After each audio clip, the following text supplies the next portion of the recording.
दोस्तों, अगर आप साइट इंजीनियर बनना चाहते हैं या फिर अगर आपके घर की छत डल रही है तो आपको पता होना चाहिए कि स्लैब का सरिया बांधने से पहले हमें किन किन बातों का ध्यान रखना है, क्योंकि जो छोटी छोटी गलतियां होती हैं वो हमारी स्लैब में दरार आने का कारण बनती हैं। या फिर कई बार आपने देखा होगा कि जो स्लैब है, स्लैब में आपका लीकेज होता है। तो ये सब दिक्कतें हमें देखने को ना मिले तो आप इस वीडियो को पूरा अंत तक देखिएगा। और आज की वीडियो आप सबके लिए काफी इंपॉर्टेंट रहने वाली है, क्योंकि यहाँ पर मैं आपको सीधा साइट से दिखाऊंगा कि आमतौर पर हम कहाँ कहाँ पर गलतियां करते हैं। लेकिन वीडियो स्टार्ट करने से पहले अगर आपने हमारे चैनल को सब्सक्राइब नहीं किया है तो आप इंफ्रास क्लब को सब्सक्राइब कीजिए और जो बेल नोटिफिकेशन का जो आइकन है उसको आप ऑन कर लीजिए, जिससे कि हमारी कोई भी लेटेस्ट वीडियो आप तक पहुंच सके। तो देखिए, स्लैब का सरिया बांधने से पहले हमारे छत की जो बीम होती है, सबसे पहले हम उसको डाउन करते हैं। आप यहाँ पर वीडियो में भी देख सकते हैं कि जो बीम है इसको हमारा डाउन किया जा रहा है। और अगर यहाँ पर आपको ये भी जानना है कि बीम में जो सरिया बांधा गया है उसमें हम क्या क्या चेक करते हैं, तो इसके ऊपर मैं ऑलरेडी एक वीडियो बना चुका हूं, आप जाके उस वीडियो को देख सकते हैं। अब यहाँ पर स्लैब प्रोसेस के सबसे पहले पॉइंट की अगर हम बात करें तो आपकी शटरिंग होने के बाद और स्लैब कास्टिंग होने से पहले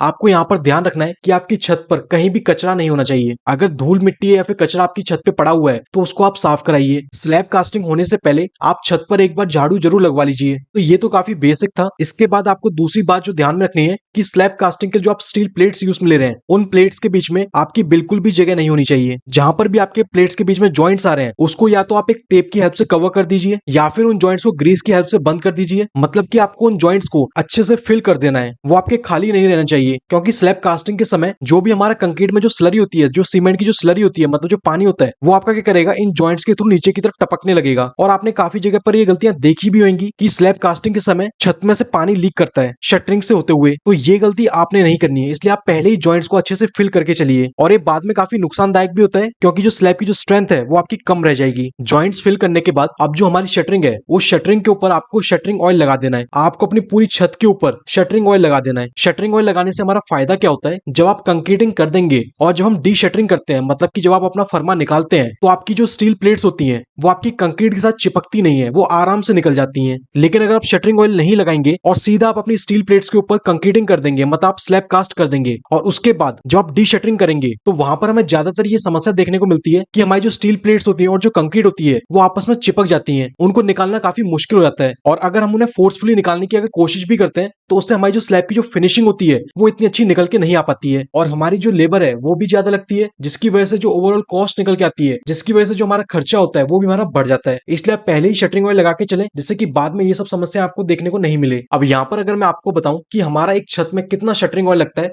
तो यहाँ पर एक थंब रूल आप मान के चलिए। अगर आप स्लैब की शटरिंग करने के लिए प्लाई यूज में ले रहे हैं, जो लकड़ी का फट्टा होता है, अगर आप उसको यूज में ले रहे हैं, 1 लीटर जो हमारा शटरिंग ऑयल होगा वो आपका 35 से लेके 45 स्क्वायर मीटर में हो जाएगा। ये थोड़ा कम एरिया में लग पाता है, क्योंकि जो हमारी लकड़ी होती है वो थोड़ा शटरिंग ऑयल को क्या करती है, सोख लेती है, तो उसकी वजह से इसमें थोड़ा ज्यादा लगता है। लेकिन वहीं अगर हम बात करें जो हमारी एमएस की प्लेट होती है, मतलब की जो स्टील की प्लेट्स होती है हमारी, तो उस केस में आप 65 स्क्वायर मीटर से लेकर 75 स्क्वायर मीटर का जो एरिया है वो आप 1 लीटर शटरिंग ऑयल से कवर कर सकते हैं। इसके अलावा स्लैब का सरिया बांधने से पहले आपको 2-3 बातों का और ध्यान में रखना है कि हमने जो बीम प्रोवाइड की है उसमें प्रॉपर कवर ब्लॉक प्रोवाइड किए गए या फिर नहीं किए गए। अगर बीम में कवर ब्लॉक नहीं प्रोवाइड किए गए तो वहां पर आप कवर ब्लॉक दीजिए, क्योंकि जब एक बार स्लैब का सरिया बन जाता है उसके बाद बीम में कवर ब्लॉक डालना काफी मुश्किल पड़ जाता है। इसके बाद एक पॉइंट आपको और ध्यान रखना है कि आपकी जो बीम डाली गई है उसमें जो आपके स्टील बार लग रहे हैं उनको आप सीमेंट के गोल से पॉलिश कर दीजिए, जिससे कि उसमें जंग ना लगे। तो ये कुछ बातें थी जो आपको ध्यान में रखनी है कि स्लैब का सरिया बांधने से पहले हमें कौन कौन से पॉइंट्स चेक करने होते हैं। और इसके अलावा अगर हम बात करें कि स्लैब का सरिया बांधने के बाद हमें कौन कौन से पॉइंट्स चेक करने होते हैं, तो इसके ऊपर भी मैं एक ऑलरेडी वीडियो बना चुका हूं, आप वो वीडियो जाके देख सकते हैं। तो आज की वीडियो में सिर्फ इतना ही। धन्यवाद।